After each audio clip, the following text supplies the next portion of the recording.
He's half man, half woman. It's Gary. I wanna hip you to the teeth. It's Gary, baby. All right, John, Rick's Smiley Morning Show, 5 minutes after the hour. Y'all just say good morning. Good morning, Rickey. Good morning, America. Good morning to you. It's Tuesday, a beautiful day in the neighborhood, and here's what's happening in celebrity news, y'all. It was a very sad day, y'all, for Kelly Rowland, y'all. She described, y'all, the reconnecting with her biological father after 30 long years, y'all, of no contact. Now, she said this was honesty, and she said it was one of the most pivotal moments in her life. Now, Kelly shared, y'all, pictures from the moment she finally met her biological father, Christopher Lovett, after 30 years of no contact. Now, the singer shared moments, y'all, from their pivotal meeting on to her Instagram account on Father's Day. She said she was revealed, y'all, that she had suffered a panic attack just moments before she scheduled the reunion back in October. Now, numerous questions, y'all, raced through Kelly's mind just before she finally came face to face with him. She said, now, though she initially harbored a lot of resentment towards him, the pair, y'all, now speaks on a daily basis. Now, they're saying, y'all, the first photo captured Rowland and Lovett, y'all, sitting side by side while, you know, looking through each other's phone, honey. And she shared the second, honey, a moment with him when she had put some headphones on his head. Now, they're saying, y'all, that this was the day I met Christopher Lovett. My biological father wrote in the caption, this was honestly, y'all, one of the most pivotal moments in my life. After 30 years of not seeing him, not speaking to him, what would that mean for me? She said, my family, my psyche. She said, well, the day came, y'all, and she said, I would definitely find out, y'all. She said, as she prepared to meet her father once again, she was flooded, y'all, with a swirl of emotions and began to feel like her young abandoned a little girl, y'all. Isn't that sad? And I feel bad for Matthew, y'all. After Matthew did raise this girl, and you didn't sought out to meet this man 30 years. He done left you for 30 years. Now all of a sudden you want to meet him. I mean, that was kind of... yeah. That's of course, okay. People want to bring some, have a little bit of closure to know their family, where they come from, their history, and know his side of the story. What happened? Why you wasn't in my life? There's a lot of questions to be. That don't mean that she Rickey.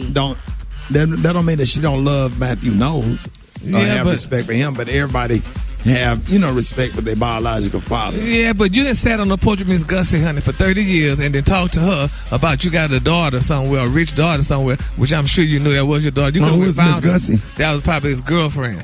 And they sat there and talked with her. Oh, that's the daddy girlfriend. Yes. So I'm like, that's a little bit much. I'm with Rickey on that because she gets to learn his side of the story. And I'm sure she's had an impression or an idea because of however it's been relayed to her. So for her, as a grown woman with her own mind and family, to have the opportunity to meet him and talk to him to see where he was, only he can tell his story. So I think that's a very good thing. And sometimes once you find out, it just killed the curiosity. It just kind of go away. You go back to not having a relationship with him because sometimes it might not be a good fit for your life. You're like, okay, I just want to know who you was. I'm good. Okay, there you go. Yeah. Oh, Lord, that's a lifetime. But nevertheless, she's happy she met him. They're not saying, well, she said they still talk, every day. I mean, same thing when your brother reached out and found y'all. I mean, oh, no, he didn't reach out and found us. We found him. Well, we didn't find him. My mama knew about him. And we just, I found him when he came out of our house. Right. So he didn't reach out to us. But y'all don't talk? No. Because I haven't been home, so I haven't been home to talk to him. Your phone don't work? That. Huh? Well, excuse me? He got one too. I'm sure he got an Apple phone. I got whatever this thing is. Okay. Flip phone. So I'm sure he could call me just as well as I could call him. So, but nevertheless, I mean, after it's been all those years, I mean, I really don't want to know about you. It's just, I don't know. So, man, like I've always say, talk to your mama, honey. She was sleeping with a married man. So they know. Don't do that. It's not his fault, Gary. No, it's not his fault. But, honey, I'm sorry. But, you got to talk to your mama, though. So just talk to her. She could tell you all about it. No, but anyway, congratulations. All right, moving on to my final story. Eva, everybody's talking about this Juneteenth barbecue you had, honey. You weren't scared to have that in your backyard, the Juneteenth barbecue around them people? Oh, you tried it, Gary? Yeah, but because back in the day, Rickey, they had pools and they had colored pools and I see they had a little pool for them children and they all swim in them. Well, we definitely practiced social distancing, and I'm glad you brought up an old school barbecue because that's what this was. It was not a fancy Hollywood party, but it was in my backyard. Everything was well spaced out. The food was amazing. It was my mother-in-law's birthday. She is born on Juneteenth in Beaumont, Texas. So we were able to celebrate her.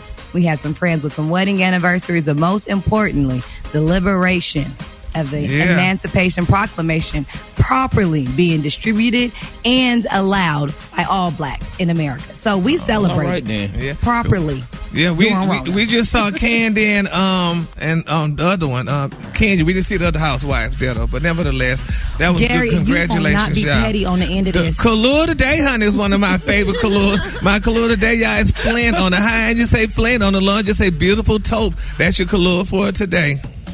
All right, Daddy, y'all give it up for Gary with the T. 100.